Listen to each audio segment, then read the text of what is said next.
அதிமுக தலைமையை கவிழ்க்க அமித்ஷா சதி, துணிவுடன் எதிர்க்கும் எடப்பாடி. அதிமுக பொதுச் செயலாளர் எடப்பாடி பழனிசாமிக்கும் உள்துறை அமைச்சர் அமித்ஷாவுக்கும் இடையே மிகப்பெரிய பனிப்போர் நடைபெற்று வந்துட்டு இருக்கு. அதிமுக பாஜக இடையே தொகுதி பங்கீடு குறித்து இந்த மோதல் நடைபெற்று வருவதாக வெளி உலகத்திற்கு தெரிகிறது. ஆனால் உண்மை நிலவரம் வேறு மாதிரியாக இருக்கிறது.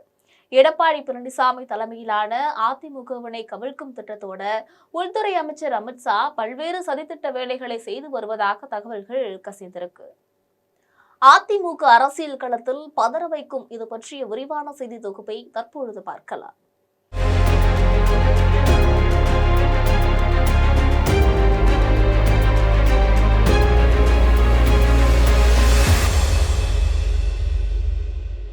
வரக்கூடிய சட்டமன்ற தேர்தலை எதிர்கொள்ளக்கூடிய வகையில அதிமுகவும் பாரதிய ஜனதா கட்சியும் கூட்டணி போட்டு பயணம் செஞ்சு வந்துட்டு இருக்கு. இரு கட்சிகளும் கூட்டணி அமைத்த நிலையில ஆரம்பம் முதலே மோதல் போக்குகள் தொடங்கிவிட்டன. முதல்வர் பதவி தொடர்பாக எடப்பாடி பழனிசாமியோட பெயரை குறிப்பிடாமல் உள்துறை அமைச்சர் அமித்ஷா முதலாக மோதல் விவகாரத்தை தொடங்கிட்டாரு. அது முதலே பாரதிய ஜனதா கட்சிக்கும் அதிமுகவுக்கும் இடையே ஒற்றுமை சூழ்நிலை இல்லாமல் போய்விட்டது. தற்பொழுது உச்சகட்டமாக இரு கட்சிகளும் தொகுதி பங்கீட்டில் மோதிக்கொள்ள ஆரம்பிச்சிருக்காங்க. எடப்பாடி பழனிசாமியை பொறுத்த வரைக்கும் 170 தொகுதிகள்ல அதிமுக போட்டியிடும் என்பதுல உறுதியாக இருக்கிறாரு. கூட்டணி விவகாரத்தை பொறுத்தவரையில பாரதிய ஜனதா கட்சிக்கு 30 தொகுதிகளை ஒதுக்கி தருவதாக சொல்கிறாரு. ஆனால் பாஜக தரப்புல அதிமுக 140 தொகுதிகள்ல போட்டியிடுங்கள், மீதமுள்ள தொகுதிகள்ல 60 தொகுதிகளை பாரதிய ஜனதா கட்சிக்கு ஒதுக்க வேண்டும். அது மட்டுமல்லாமல் பன்னீர்செல்வம், டிடிவி தினகரன் ஆகியோரை இணைத்துக் கொள்ள வேண்டும், மீத தொகுதிகளை அவர்களுக்கு ஒதுக்கி தர வேண்டும் என கோரிக்கை வைத்து வருகிறார்கள். இந்த பேச்சுவார்த்தையின் அடிப்படையில தொடக்கத்தின் முதலாக பாரதிய ஜனதா கட்சி 80 தொகுதிகளை கேட்டுச்சு.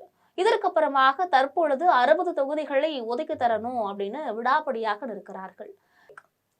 இதனுடைய பின்னணியில உள்துறை அமைச்சர் அமித்ஷாவின் ராஜதந்திர வேலைகள் இருப்பதாக சொல்லப்படுகிறது. அதாவது கூடுதல் தொகுதிகளை கேட்டு தேர்தலில் வெற்றி பெற்றால் பாரதிய ஜனதா கட்சியுடன் அதிமுக கூட்டணி ஆட்சி அமையும். அப்பொழுது அதிமுகவில் இருக்கக்கூடிய சிலரை தங்கள் பக்கம் வசமாக்கி ஆட்சியை பிடிக்க வேண்டும்.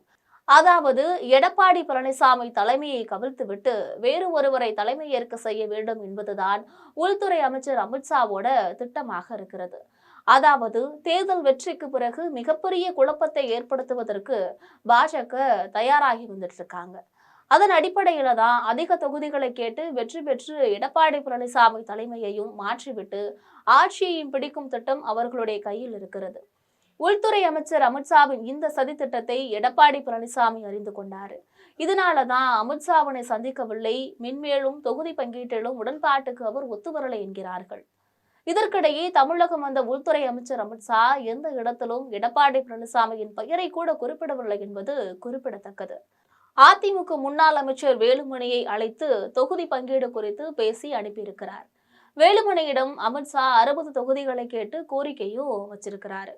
இருந்த போதிலும் உள்துறை அமைச்சர் அமித்ஷா சொல்வது போல் 60 தொகுதிகளை ஒதுக்கி தர முடியாது, பன்னீர்செல்வம், டிடிவி தினகரன் ஆகியோரை இணைத்துக் கொள்ள முடியாது என்பதுல திட்டவட்டமாக இருக்கிறார் எடப்பாடி பழனிசாமி.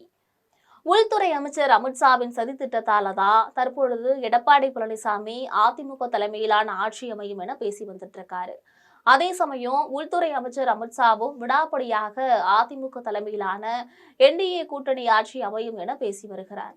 இதனால தற்பொழுது அதிமுக பாஜக கூட்டணிகளுக்கு இடையே உச்சக்கட்ட மோதல் நடைபெற்று வருகிறது. இதற்கிடையே தற்பொழுது நடைபெற்று வரக்கூடிய திமுக ஆட்சியை கலைக்க வேண்டும் என்பதில் எடப்பாடி பழனிசாமி புதிய வியூகத்தை ஏற்படுத்தியிருக்கிறாரு. அந்த வகையில தான் கடந்த 2021ஆம் ஆண்டு முதல் நடந்து வரக்கூடிய திமுக ஆட்சியில 4 லட்சம் கோடி ரூபாய் ஊழல் நடந்துள்ளதாக ஆளுநர் ரவியிடம் எடப்பாடி பழனிசாமி ஒரு பட்டியலையும் கொடுத்திருந்தாரு. அந்த பட்டியல்ல துறைவாரியாக நடைபெற்ற ஊழல் என்று குறிப்பிட்டு அதற்கு ஆதாரம் இருப்பதாகவும் தெரிவிச்சிருந்தாரு. அவர் கொடுத்த ஊழல் பட்டியல்ல நகராட்சி நிர்வாகம் மற்றும் குடிநீர் வழங்கல் துறையில 54,000 கோடி ரூபாய் ஊழல் நடைபெற்றிருக்கிறது. ஊரக வளர்ச்சி துறையில 60,000 கோடி ரூபாய், எரிசக்தி துறையில 55,000 கோடி ரூபாய், டாஸ்மாக் துறையில 50,000 கோடி ரூபாய் ஊழல் நடந்திருப்பதாக சொல்லியிருக்கிறாரு. இது மட்டுமல்லாமல் பத்திரப்பதிவு துறையில 20,000 கோடி ரூபாய், நெடுஞ்சாலை துறையிலும் 20,000 கோடி ரூபாய், நீர்வள ஆதாரத்துறையில 17,000 கோடி ரூபாய், சென்னை மாநகராட்சியில 10,000 கோடி ரூபாய், பள்ளி கல்வித்துறையில 5,000 கோடி ரூபாய் என பட்டியலிட்டு இருக்கிறார் எடப்பாடி பழனிசாமி. இது மட்டுமல்லாமல் சுகாதாரத்துறையில 5,000 கோடி ரூபாய், வேளாண்மை துறையில 5,000 கோடி ரூபாய், சமூக நலத்துறையில 4,000 கோடி ரூபாய் என அந்த பட்டியல் நீள்கிறது.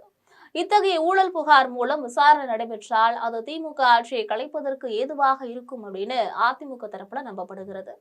இதற்கிடையே அதிமுகவின் ஊழல் புகார் பட்டியல் குறித்து மு.க.ஸ்டாலின் தலைமையில தனிப்பட்ட ஆலோசனை கூட்டமும் நடைபெற்று வருகிறது என்பது குறிப்பிடத்தக்கது.